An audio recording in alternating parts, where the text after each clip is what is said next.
आज हमारा virtual assistant Amazon professional training का लेक्चर नंबर 1 है, जिसमें हम सीखेंगे कि असल में अमेज़न है क्या चीज़, हम इस पे किस तरह से चीज़ें सेल कर सकते हैं या चीज़ों को ख़रीद सकते हैं। बीइंग पाकिस्तानी, हमारे लिए ये समझना बहुत ज़रूरी है कि अमेज़न है क्या।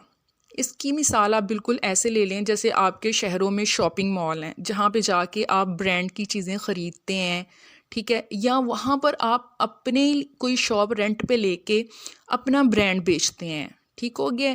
या ऑलरेडी जो चीज़ें बाज़ार में बिक रही हैं उन्हीं में से कोई चीज़ आप सेल कर रहे हैं। बिल्कुल इसी तरह से अमेज़न है, जैसे ई कॉमर्स प्लेटफॉर्म भी आप समझ सकते हैं, ठीक है।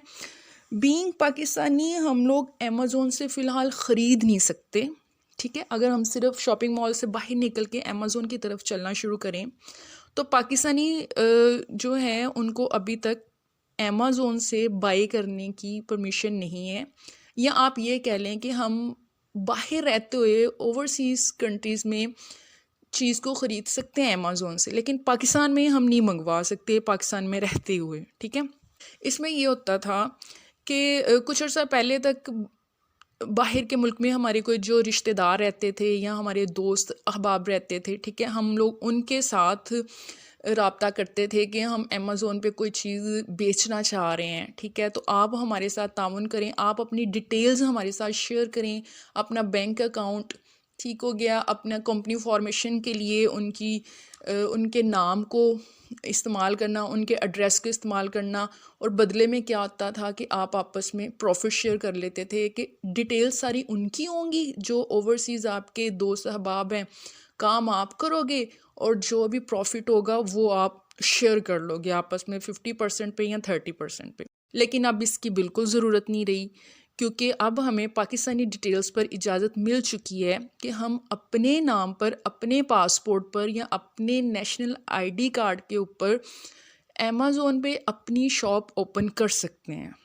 लेकिन अभी भी कुछ रीजन्स ऐसे हैं जहां पाकिस्तानी डिटेल पर काम नहीं कर सकते, जैसे मिडल ईस्ट, ठीक है। हाँ, नॉर्थ अमेरिका की तरफ चले जाएं, यूरोप में, ऑस्ट्रिया में, जापान में, यहाँ हम अपना काम स्टार्ट कर सकते हैं पाकिस्तानी डिटेल्स के ऊपर। अच्छा, अब आपके जहन में ये आ रहा होगा कि ये डिटेल्स क्या हैं। डिटेल्स के बारे में मैं एक पूरा लेक्चर बनाऊंगी, क्योंकि ये अमेज़न के ऊपर काम स्टार्ट करने के लिए बहुत इम्पोर्टेंट है हमें पता हो कि किस किस्म की डॉक्यूमेंटेशन ज़रूरी है।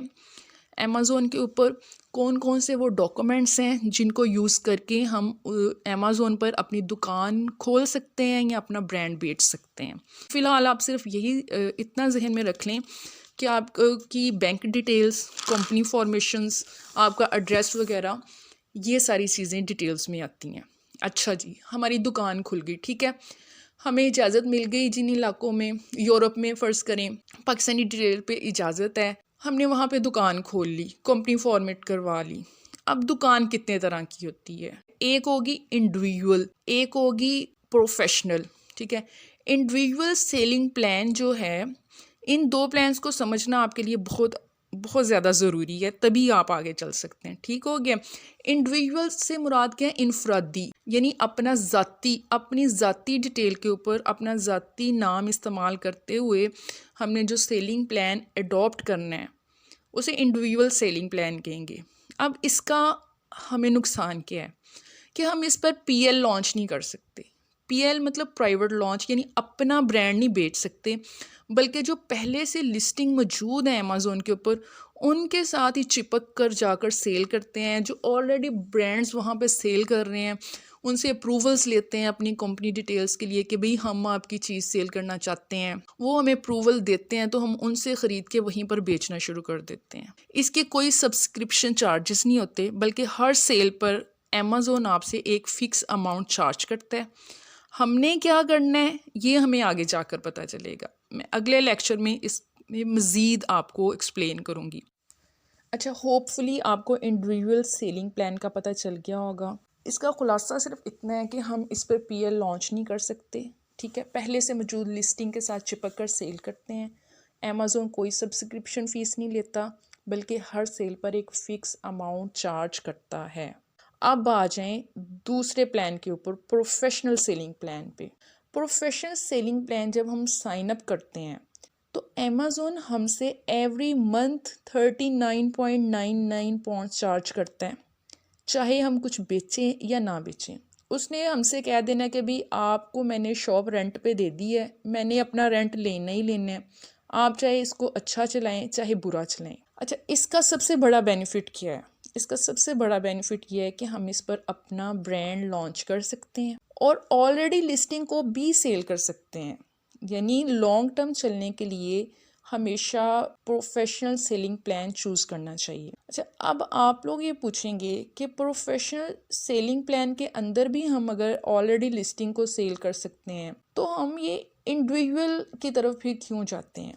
इसका भी मैं आपको बताती हूँ आगे चल के। सबसे पहले आप यहाँ इस पॉइंट पे आए कि प्रोफेशनल सेलिंग प्लान की आगे से दो शाखें हैं, एक इंडिविजुअल प्रोफेशनल सेलिंग प्लान, एक बिजनेस प्रोफेशनल सेलिंग प्लान। ये जो इंडिविजुअल है वो पहले वाला इंडिविजुअल सेलिंग प्लान नहीं है, ये मुख्तलिफ है। मतलब इसका भी यही है कि अपनी ज़ाती मालूमात के ऊपर कंपनी रजिस्टर्ड करवा कर ब्रांड को सेल करना। और बिजनेस प्रोफेशनल का क्या है कि उसके ऊपर हम अपना ब्रांड भी लॉन्च कर सकते हैं और होलसेल भी कर सकते हैं। ये इंडिविजुअल और बिजनेस के दरमियान में आप फ़र्क इसको समझ लें। इंडिविजुअल आप अपनी ज़ाती मालूमात के ऊपर कंपनी रजिस्टर्ड करवा के या कंपनी रजिस्टर्ड करवाए बगैर इसको ओपन कर सकते हैं। जो बिजनेस प्रोफेशनल है वो आप एक अपना प्रॉपर बिजनेस रजिस्टर्ड करवाएंगे, कंपनी फॉर्मेट करवाएंगे, उसमें कंपनी फॉर्मेशन करवाना ज़रूरी है। और उसका अब सबसे बड़ा फ़ायदा क्या है, इंडिविजुअल में और बिजनेस में हैं दोनों एक जैसे, दोनों पे आप पीएल भी लॉन्च कर सकते हैं और होलसेल भी कर सकते हैं। जो दोनों में फ़र्क है ना बेसिक, उसको समझना ज़रूरी है। बिजनेस प्रोफेशनल में ट्रेडमार्क लेना आसान होता है, अपना ब्रांड रजिस्टर्ड करवाना आसान होता है। जब हम ट्रेडमार्क ले लेते हैं या अपना ब्रांड रजिस्टर्ड करवा सकते हैं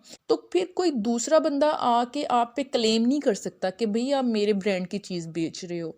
कोई दूसरा बंदा आपकी लिस्टिंग के साथ आके चिपक नहीं सकता कि आप इनके ऊपर कॉपीराइट इशू का क्लेम कर सकते हैं। वाज़िया दोनों में जो फ़र्क सिर्फ इतना है, चीज़ें वही हैं।